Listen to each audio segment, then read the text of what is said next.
بسم اللہ الرحمن الرحیم۔ زینب ٹی وی کی طرف سے میں آپ لوگوں کے ساتھ ہر حاجت پوری ہونے کا بہت ہی بہترین وظیفہ شیئر کرنے جا رہی ہوں۔ 41 دن تک یہ وظیفہ کریں، ہر جائز حاجت کے لیے یہ وظیفہ ہو، اس کو ذہن میں رکھیں اور اس وظیفے کو کریں۔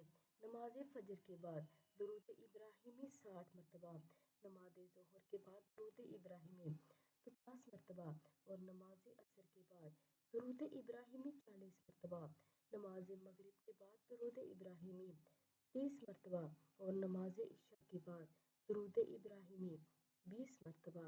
41 دن تک یہ وظیفہ بلا ناغہ اگر کوئی خاتون یہ وظیفہ کر رہی ہوں تو مخصوص ایام میں یہ وظیفہ نہ کرے اور مخصوص ایام کے بعد گنتی پوری کرے۔ انشاءاللہ کوئی سی بھی حاجت ہو تو ہر جائز حاجت پوری ہوگی۔